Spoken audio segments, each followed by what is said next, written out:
Hi, everyone. I'm Steve Adubato. Let's kick off this very important program talking public policy, particularly around infrastructure. That's right. We've got our good friend Greg Lalevee, business manager at the International Union of Operating Engineers, Local 825. Good to see you, Greg. Good to see you too, Steve. Thanks for having me. Another time, Greg and I will talk college basketball, an obsession of ours, but not on this show. Hey, Greg, listen, infrastructure, not sexy. We've been through it before. Biden, the infrastructure plan, the Northeast Corridor, the Amtrak money, the Gateway. What does it really mean in terms of the economy, jobs, and our region? Well, there's a multiplier on infrastructure that's been consistent for decades. It provides an economic boost to the entire region. Projects are done locally. You can't manufacture a road and ship it in. The products are mined locally. They're made locally. So infrastructure projects are a boost to the local economy. You referenced Northeast Corridor. 30% of the country's GDP travels the Northeast Corridor from Boston to Washington. So improving Amtrak's Northeast Corridor service is absolutely vital, and that means the Hudson Rail tunnels and the Portal Bridge. Tell everyone what the International Union of Operating Engineers, Local 825, is. I know that there's a significant, am I right about an anniversary, Greg? Yeah, we just passed our 100-year anniversary. It was actually in 2020. We delayed our celebration for a year, but we had it in early November of 2021. We went through our entire history. It's an amazing history of our organization.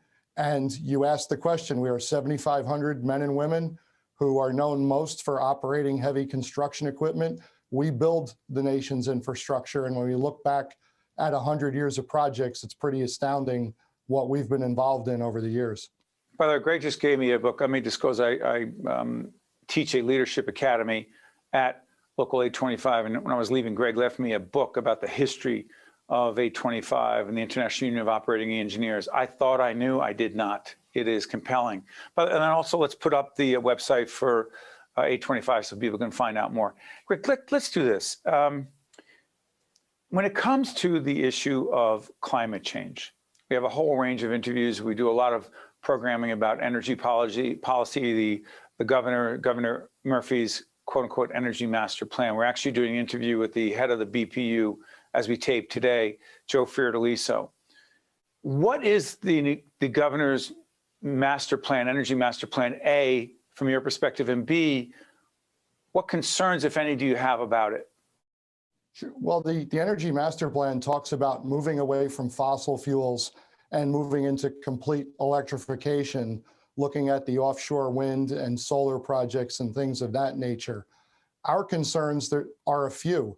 One is the overall cost of the Energy Master Plan. What will it cost the ratepayers? What will it cost the taxpayers? That's an unanswered question that we would really like to have the answer to. The other concern is the speed at which we think we can accomplish this electrification. While the schedule is very aggressive, we're not sure that it can be met. I think if everything is built out the way they tell us that it can get built out, we'll still land about 20% short of our energy needs. And where are we going to get that from? Neighboring states are coming up with the same calculation, and we can't all get the same 20% from the same place. So we have serious questions that we'd like to have answered as it surrounds this energy master plan. Let me play devil's advocate here. And by the way, we're to also let everyone know that we are involved in a public awareness campaign about so-called clean energy, if you will.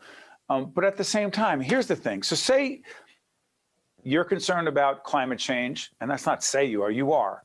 The governor is, the BPU, they are concerned as well. Lots of environmentalists, clearly. Is there such a thing as balance in this in terms of pursuing the aggressive fight against climate change, and at the same time being sensitive to jobs, the economy, and what's realistic here? And the final part of this, Greg, is in the Leadership Academy I mentioned before, we talk about leading with a sense of urgency. Is the governor not simply leading with a sense of urgency here? Because climate change, we're playing catch up? Well, we agree with being urgent and responding to climate change. We just believe the existing technology and the existing infrastructure we have to acknowledge what's right for our economy and making sure that we have enough energy. We talk about bringing back manufacturing. We talk about smart development. All of that needs to be done, but it needs to be done in balance. Certainly with a change and a transfer over, the timeline is what really concerns us because fossil fuels are being left at the door. And if we look at the amount of carbon that we've reduced as we've changed from coal to natural gas, it's significant.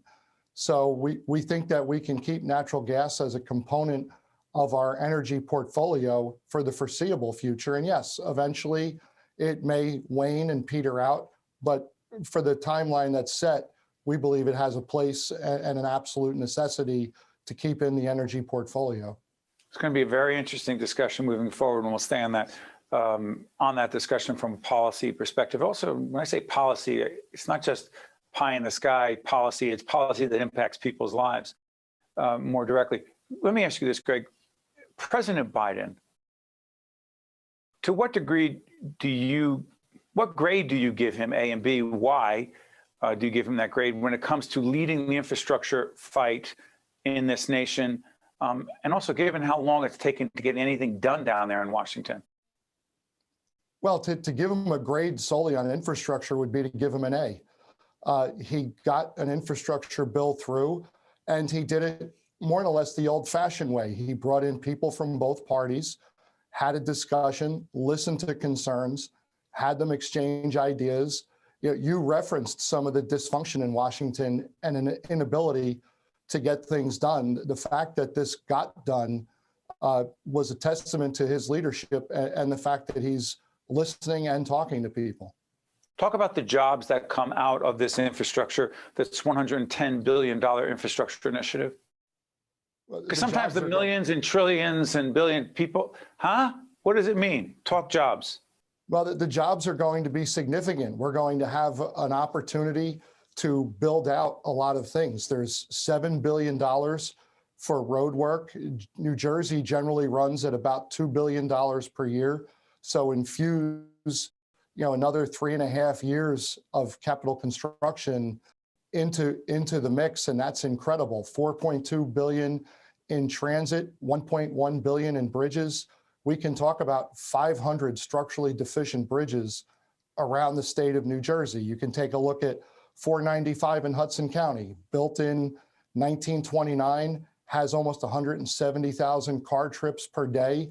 That thing's in need of serious upgrade. The way it was built, the way it was engineered back in 1930, they did not anticipate this level of traffic or the beating that bridge would take every year.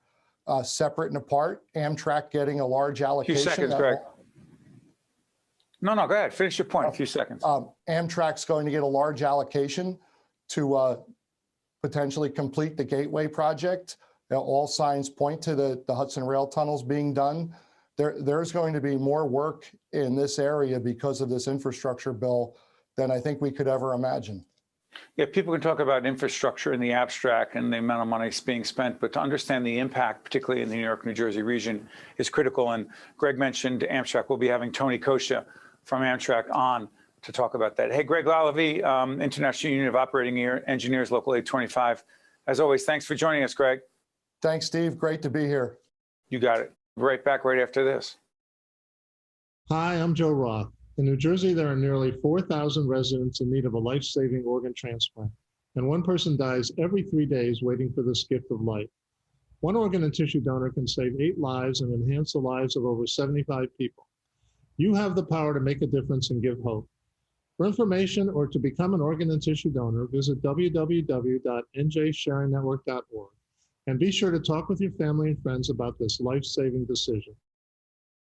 Also brought to you by the Port Authority of New York and New Jersey, moving the region through air, land, rail, and sea. IBEW Local 102, lighting the path, leading the way. Eastern Atlantic States Regional Council of Carpenters. The New Jersey Education Association. The New Jersey Board of Public Utilities Clean Energy Program. The New Jersey Economic Development Authority. Valley Bank. Choose New Jersey, and by New Jersey Sharing Network,